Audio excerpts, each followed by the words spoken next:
the summer of 1996, Segaworld will be Europe's first ever indoor high-tech theme park.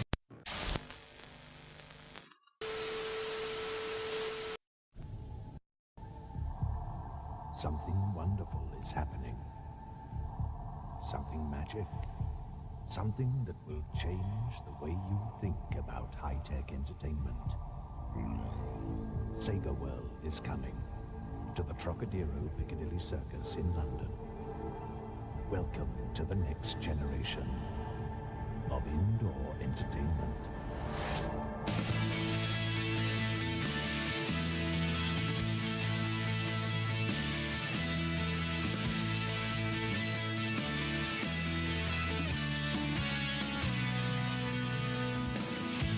Sega, the brand leader in interactive entertainment for the entire family, is proud to announce the opening of Segaworld at the Trocadero in London's Piccadilly Circus.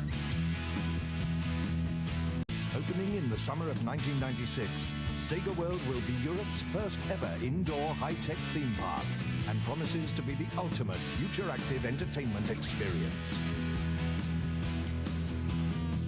In association with the Trocadero, Segaworld will represent an investment of £45 million and is the most eagerly awaited themed attraction to be built in London this decade.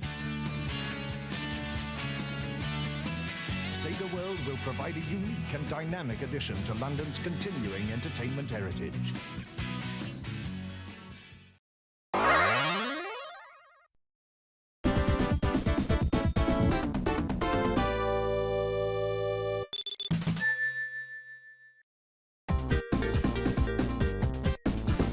Ask anyone the question, what was Sonic's prime era? Some would say maybe 1998 with the release of Sonic Adventure, or 2011 with Generations, or 2022 with Frontiers. Unusually time began in the mid to late 1990s that began with an idea to combine the love of video games with something no one ever expected. This is the story of a revolutionary and impactful moment in gaming history itself. This is the history of Segaworld and its many parks.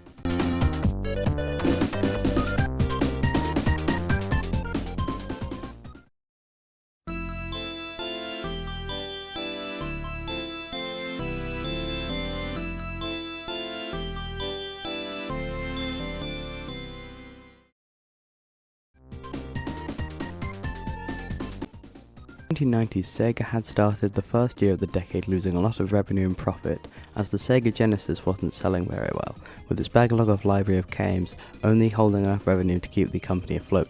But in 1991, the Genesis, or Mega Drive in Europe, re-released with a new built-in game, Sonic the Hedgehog. The first Sonic game was an important moment for Sega. Sales flew. Sales were up to the limit. The Genesis filled the shelves. The console didn't matter, but the game sure as hell did. Sonic 1 was far superior to most games at the time graphically. It had 16-bit processing and graphics, providing it with more powerful than Nintendo's games and consoles, the NES or the Entertainment System. The game focused on speed and fast-paced gameplay rather than slow and dull levels.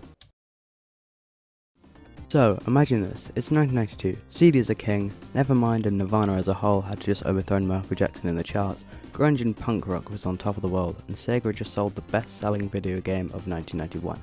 So, where do you go from there? Oh, what happens when a movie or game does well? It gets a sequel, of course, introducing Sonic the Hedgehog 2. Sonic 2 was the best-selling video game of 1992 and improved on the first game by a long shot. The game was introduced Super Sonic and the 7 Chaos Hammers, as well as Tails. The game was also released on a Tuesday. Sega deemed this release day Sonic Tuesday. Ha, what a clever pun.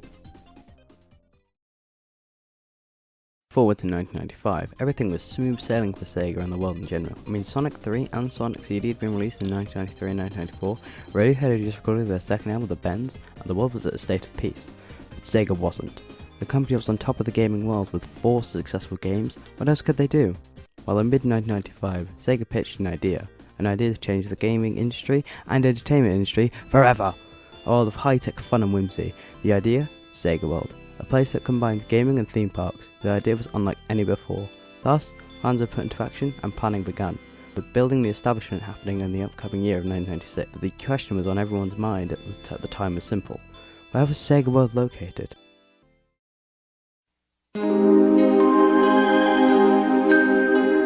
100,000 of the Trocadero's 600,000 square feet, Segaworld London was a 7-floor indoor amusement theme park. In September 1996, the the first Segaworld was opened in the London Trocadero near Piccadilly Station. The park was built between spring and summer of 1996. The park was one of the first Sega parks outside of Japan. In 1996, the first full Sega park was a huge 3-floored building full of rides and attractions. Let's analyse this building. The entrance opens with a huge golden Sonic statue spinning around the entrance roof. As you enter, the ground floor opens up with a space with a ticket entry and the grand escalators that go up to a large open first floor. The first notable thing is the spinning globe Sonic statue. The statue is one of the few Sonic statues from Segaworld London to ever resurface or be found. Fun fact, the statue was found at a building in 2019, then refurbished and used at the 2023 Summer Games Fest alongside a giant Lego Sonic. Second floor, entitled the Combat Zone. This is the games room of the building, full of Sega games and arcade cabinets. The arcade even features Sonic the Fighters and the Japan exclusive Sega Sonic the Hedgehog. Sega London were some, if not the only times that Sega Sonic the Hedgehog were given outside of Japan. The third floor, the racetrack, was a racing themed floor dedicated to racing games, with Sega racing games filling the room. A large open pit that had a render of Sonic holding champagne and opening it. This is spread across the floor. This area also housed the F1 ride experience. Floor, entitled the Flight Deck, is a small floor dedicated to Sega Air Combat games, including the R360 and VR1 Space Mission. The fifth floor, entitled the Carnival Zone, named after the Sonic 3 Knuckles Carnival Zone of the same name, is a floor that is a brightly lit arena with arcade machines that are about winning prizes. Also housed the Sega Kids area for children, with an on-site McDonald's. The sixth and final floor is the sports arena. This housed the Mad Bazooka and AS1 attractions, and a large surfing Sonic the Hedgehog statue. The last thing in the building of note was the gift shop. Large decors of Sonic merch fills the room. However, not much has ever been recorded of the shop. Segaworld London was, for a time, Europe's largest theme park. Segaworld London shut down on September 7th, 1999, exactly 3 years after opening. In the early 2000s, the part of the London Trocadero that was Segaworld was rebranded to Funland, until its permanent closure in 2011. Now on to the next Segaworld, where we must go halfway across the world to the wonderful continent of Oceania, where we go to Sydney, Australia.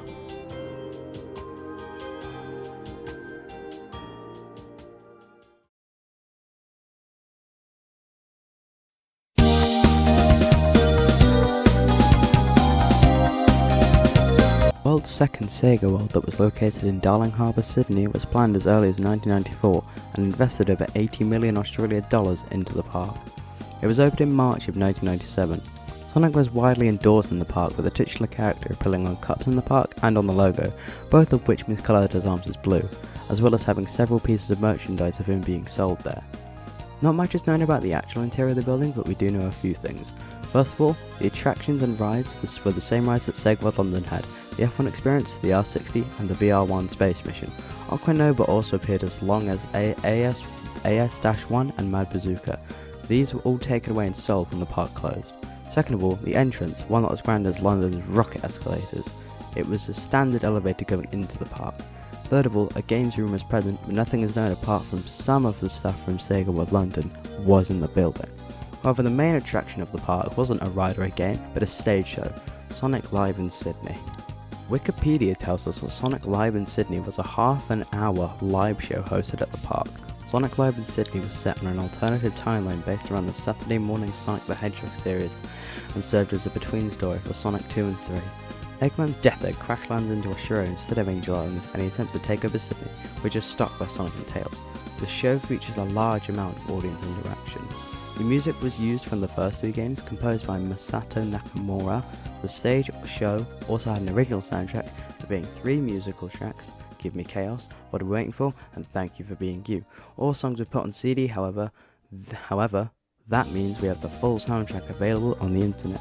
In 1998, a year after the first show's release, it was shut down due to Sega's uninterested in the park in general. It was then quickly replaced with a puppet show remake that began performing from 1998 until the park's closure in 2000. No footage has ever surfaced since the original show in 1998. The park also has mascot costumes of Sonic and Tails, a Robotnik one that was present, presumably. The merchandise found in Segaworld Sydney can also be found online for extortionate prices, however. The park officially closed its doors in November 2000 after a rushed financial year. The 2000 Summer Sydney Olympics pathetically tried to rack in sales and park tickets but failed miserably.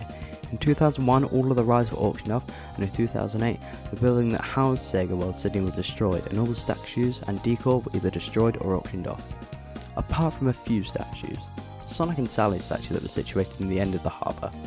In April 2018, YouTuber and former Sega Australia employee St. Spacies found the statues were rotting away in a junkyard. It was then torn down from the junkyard and moved around. Two other statues were found in an Australian junkyard, also by St. Spacies, a laughing Sonic statue and a Knuckles statue. All these statues have been left outside and the owners don't want to give them up, so this sets a very grim fate for Segaworld Sydney's Sonic statues. Segaworld Sydney had a bitter ending, but some if not all of the attractions and events are destroyed, gone, or never being able to be documented again. On to the final Segaworld, to the home of the origin of Sonic, Japan!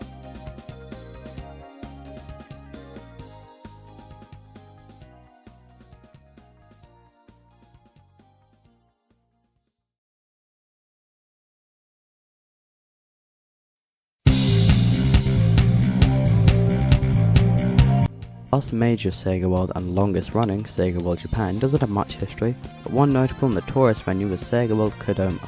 This Segaworld was opened in the mid-90s, around 1995, making it for the oldest major Segaworld. The interior is most likely like Segaworld London and Sydney. It was closed sometime in 1999, I presume. A rebrand occurred in 2000/2006, then was fully shut down in 2007. In 2019, a relic of this old Segaworld was found in the Mie prefectures of the Japanese mountains. A very Sonic statue lives outside of the Segaworld. Originally located outside of the venue's entrance, was a depiction of Sonic on a snowboard, similar to Sonic 3's Ice Cap Zone. It also had a Sonic and Knuckles sticker on the snowboard. The statue resided at the venue until the owner of the Segaworld, the late Roigi Cordera, he decided to save the statue by taking it to his villa, becoming the owner of the statue afterwards. He decided to place a signpost so that people could easily find his residence easily. In 2017, when Cordera passed away, the statues fall into the hands and responsibility of his family, including his son, Masahiro Cordera. The search to find the Sonic statue began in 2016 after a Japanese biker posted the statue online. Sonic fans flocked to question the biker, but when questioned the location, the biker couldn't remember the route he'd taken, as it had been a month since taking the photo. In 2017, the location was found but kept secret amongst friends due to the fear of theft and vandalism. But before the occasion was found, a picture from 2009 was found in a Japanese news article. In late 2018, the owner and location was publicly revealed. In July 2020, plans to restore the statue was made, and in August 2020, the statue was officially renovated. Another Segaworld in Japan, one of the most infamous alongside Segaworld Kodama, is Segaworld Tacoma, all known as Segaworld Fukushima. This venue was in the Fukushima prefecture. It was opened in 1995. It was operated as one of the one Segaworld in Fukushima. The venue stayed open until the 11th of March 2011, when the Fukushima nuclear disaster happened, when the radioactive waves generated from the nuclear blast forced the venue to close down permanently, and in 2020 the building was demolished. Segaworld Japan is the longest running Segaworld, with most of the buildings being rebranded to Joy Palace, and the less known Sega Parks or Arenas. But most of the park before the rebrand is never been documented.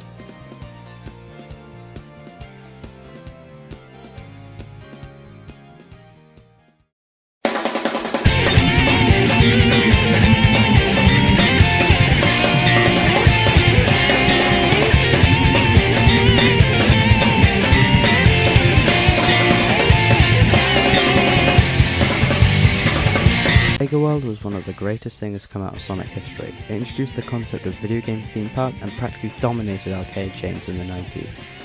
It also showed how preserving lost media can be crucial, with the Sonic statue in the mountains being an example of means of preservation done right, while the Sonic and Sally statue set an impact of not preserving lost media, as it is clear we may never see those statues again. Segaworld may be being worked on in 2026, with new parks and hopefully more statues. That's all from me, bye!